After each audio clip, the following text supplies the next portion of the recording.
ઘણીવાર એવું લાગે ને કે સંબંધ શું છે, આ પરિવારને જોડે સંબંધ છે.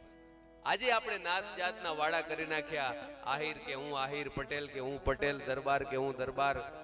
પણ સાહેબ વિચાર કરો, જૈનોનો અને પટેલોનો આ ઘરોબો છે, આ નાતો છે. એટલે તો એમને એમ થયું કે હું અહીં આવું છું, હું માત્ર અહીં ઉપસ્થિત રહું છું એટલું નહીં, એમના પરિવાર પ્રત્યે ભાવ એટલો છે કે એમણે એમના પરિવાર માટે 69,000 રૂપિયા અહીં ઉપસ્થિત રહીને ગાયો માટે દીધા. હું એક વાત ઘણીવાર એટલા માટે કહું છું, મા માટે. મેં મારા સંચાલનના પહેલા દોરમાં ભાઈ સ્વર્ગસ્થ રમેશભાઈને યાદ કર્યા. હવે મારે સામુબેનને યાદ કરવા છે. મારે યાદ એટલે કરવા છે સાહેબ કે જીવનમાં માનો રોલ કેટલો મહત્વનો છે ને એ બધી બેઠી માવડીઓ બધાને ખબર છે.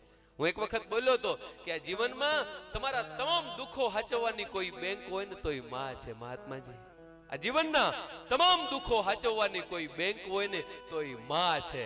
પણ માં રૂપી બેંક લૂંટાઈ ગયા પછી જગતની એકે બેંક તમારી તકલીફો હાચવી શકતી નથી. એ તો તમારે ભોગવવી છૂટકો. એવો એક માનો પ્રસંગ મને યાદ આવે છે. થોડા સમય પહેલા મેં મારા ભાઈ બાબુભાઈના ઘરે એમના ઘરનો કાર્યક્રમ, ત્યારે આ પ્રસંગ કહ્યો હતો. અને આજે મારા મિત્રો અહીં બેઠા છે, દામજીભાઈ, ચંદ્રેશભાઈ, મહાદેવભાઈ. એમણે વાત કરી મને કે મેક્સભાઈ 5-7 મિનિટનો પ્રસંગ છે, પણ તમારે આ પ્રસંગ આજે મા માટે કેવો છે ખાસ. મારો વિષય તમે બધા જાણો છો, હું હાસ્ય કલાકાર છું, પણ છતાંય ક્યારેક એવો પ્રસંગ મારી સામે આવી ચડે, મને એમ થાય કે મારે વાત હૃદયથી કરવી જોઈએ.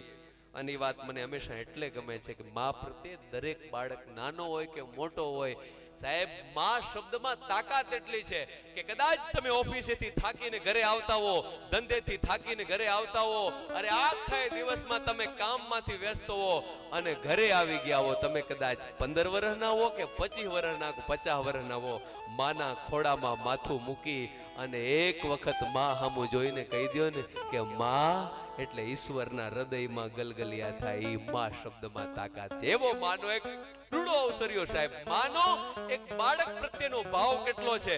મા પોતાના દીકરાને, સંતાન કદાચ રૂપાળો હોય, કદરૂપો હોય, કાળો હોય, ગમે એવો હોય, પણ મા કેટલા આત્મથી પ્રેમ કરે છે એનો પ્રસંગ આજે સાંભળજો મારા દેસલપર વાસીઓ. સાંજનો સમય છે, 5 વાગે આ બાજુ શાળાની ઘંટી વાગી ગઈ છે રજા પડવાની. એક નાનકડો 7-8-10 વર્ષનો ટાબરિયો છે, એ નિશાળેથી ઘરે આવે છે અને આવતાની સાથે જ વિનુભાઈ દફતરનો ઘા કર્યો. ક્યાં છો તું, ક્યાં છો તું? હાથ સાંભળ્યો એટલે માં બારે આવી ગઈ. મારો લાલ, મારો લાડકવાયો, મારો દીકરો નિહાળેથી પાછો આવી ગયો છે. આવી ગયો બેટા, આવી ગયો મારા કલેજા. અને ત્યાં તો કલેજાએ જે સામે જવાબ આપ્યા ને, તને મેં ના પાડી હતી કે તારે મારી નિહાળમાં આવવું નહીં. હું તને ના પાડીને ગયો તો તારે મારી નિહાળમાં ન આવવું, કારણ કે તું એક આંખે તો દેખતી નથી. તારી એક આંખ છે એ કાણી છે, તું અંધી છો, તું બાડી છો. તું નીકળી જાય નિહાળમાંથી, પછી મારા વર્ગખંડવાળા, મારે નિહાળવાળા મને કાણી કાણી કહીને તારી માં કાણી છે, તારી માં અંધી છે આવું કહીને બોલાવે, તારે મારી નિહાળમાં નો આવું સાંભળી લેજે. સાહેબ બાળક તો બોલતા બોલી ગયો બાપુ, પણ કાણી અને બાડી શબ્દો માને અહીં હૈયા હોહરવા નીકળી ગયા. પણ માં છે ને, ઈ માં છે, ઈ કોડિયો ઓકાડી ગઈ. માં કઈ શબ્દ બોલી નહીં, ખાલી એટલું બોલી કે દીકરા બપોરના ટિફિનમાં રોટલી નાખવાની ભૂલાઈ ગઈ હતી ને, એટલે હું રોટલી નાખવા માટે આવી હતી. બાકી તારી નિહાળમાં મારે બીજું કઈ કામ નહોતું. ઈ તારે જે હોય તારે મારે નિહાળમાં નહીં આવવાનું છે. આટલું કહી અને બાળક પોતાના રૂમમાં નીકળી જાય છે. આ બાજુ માં વિચારે છે કે મારા દીકરાએ આજે મને આવું કેવું કર્યું. સાહેબ થોડો સમય વીતે છે, માં મજૂરી કરે છે. મેં કીધું ને કે બહુ ટૂંકમાં મારે વાત કરવી છે. મજૂરી કરતા કરતા કાળી મજૂરી કરી કરીને બાળકને ભણાવ્યો. બાપુ શાળાના છેલ્લા વર્ષમાં બાળક છે નિશાળમાં પ્રથમ ક્રમાંકે પાસ થાય છે. આખી નિહાળે નક્કી કર્યું કે આ બાળકનો સન્માન કરવું છે. સાહેબ સન્માન સમારોહ યોજાયો. આખા ગામમાં સરપંચ થી માંડીને ગ્રામજનોને આમંત્રણ અપાઈ ગયા. બિહારમાં સરસ્વતી સન્માન સમારોહમાં હાજર રહેવાનું છે.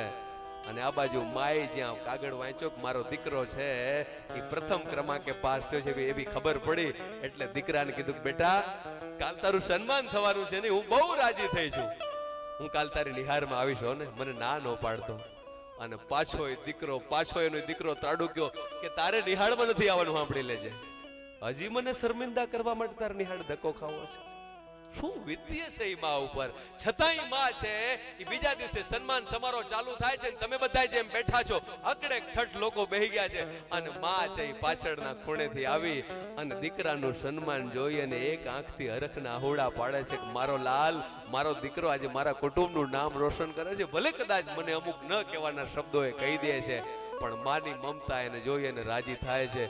સાહેબ બાબાજુ માં છે એ દીકરાથી પહેલા ઘરે આવી ગઈ, અને જેવો દીકરો ઘરે આવ્યો અને આમ બાથ ભરી લીધી, આવો મારા લાલ, આવો મારા કલેજા, આવો મારા વિહામાં, તારું સન્માન જોઈને હું રાજી થઈ ગઈ.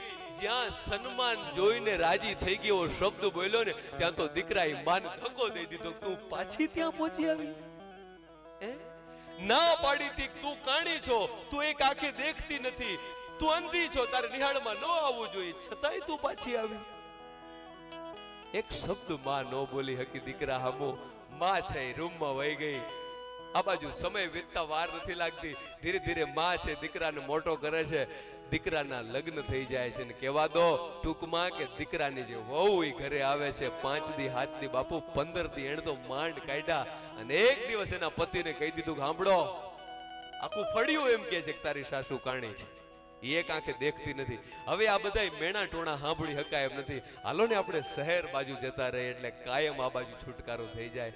અને ઘણી વખત જીવનમાં એવું બને છે કે દીકરો તો માનું થઈને રહે છે, પણ જ્યાં વહુ આવે છે ને ત્યાં ક્યારેક ક્યારેક કુટુંબમાં તકલીફો ઊભી થાય છે. હારી હોય તો વાંધો ન આવે, એ બધું સંભાળી લે, પણ કદાચ ક્યાંક એવો પાત્ર આવી જાય ને સામે, એટલે દીકરીની વહુની વાત માની અને દીકરાએ કીધું કે હાલો આપણે શહેર નીકળી જાશું.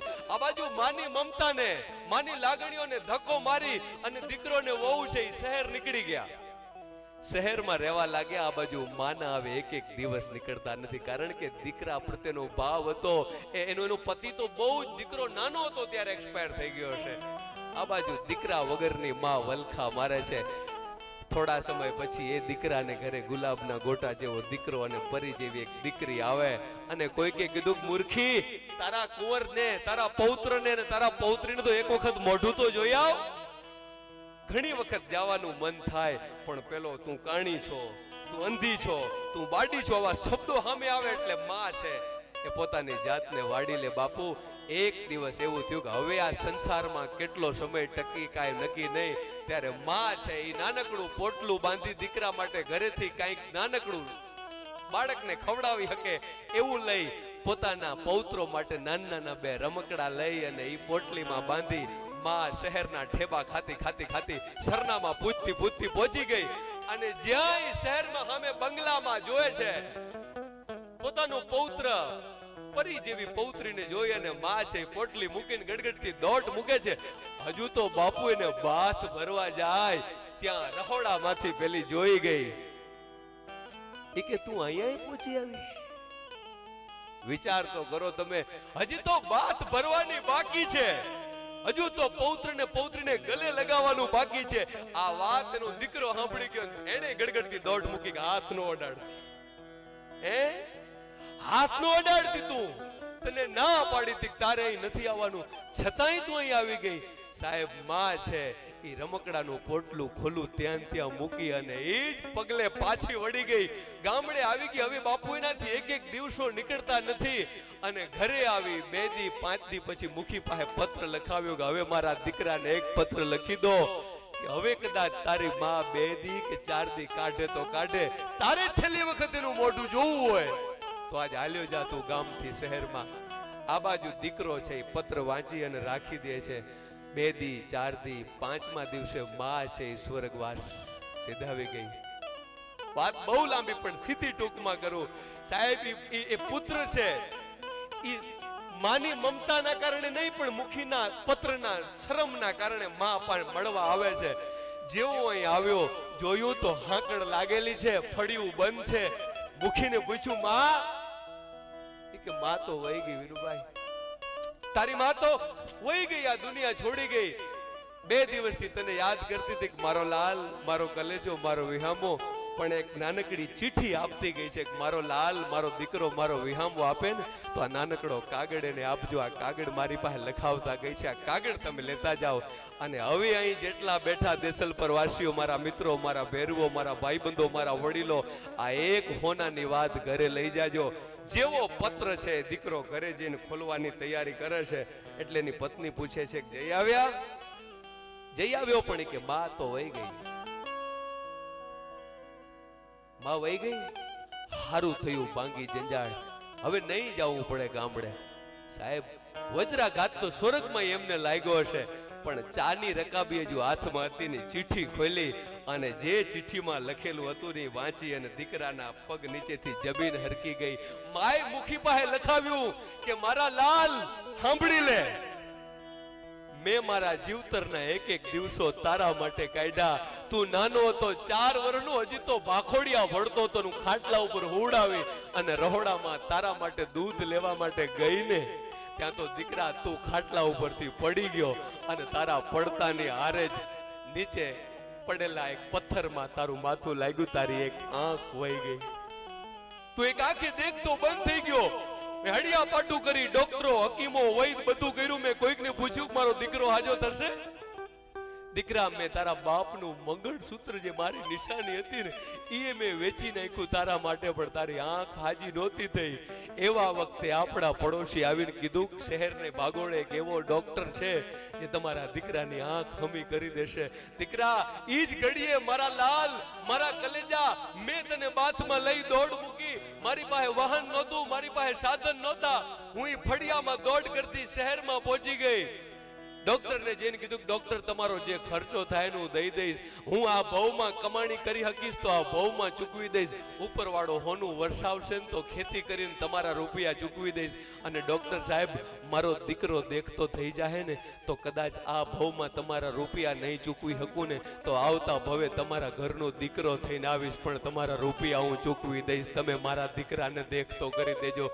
સાહેબ, ડોક્ટરે એક જ વાત કરી મારા લાલ કે તમારા દીકરાને તો હમણાં અબગડી હું જીવતો અરે દેખતો કરી દઉં, પણ એક માત્ર શરત છે. તો હું મારા લાલ, ડોક્ટરે એમ કીધું કે માજી, તમારે દીકરા માટે તમારી આંખ આપવી પડશે. મારા લાલ, મેં ઘડીનો 6ઠા ભાગનો વિચાર કર્યા વગર મેં મારી આંખ તને આપી દીધી અને એ આંખથી તું આજે સંસારને જોઈ રહ્યો છે. આ વાત તું ભૂલતો. અરે જીવતા છીએ તો નામનું મહત્વ, મર્યા પછી એને નનામી કહેવાય. આ જિંદગી કોઈની આપેલી ઉધાર છે, પાછી ના આપો તો તમારી ખામી કહેવાય.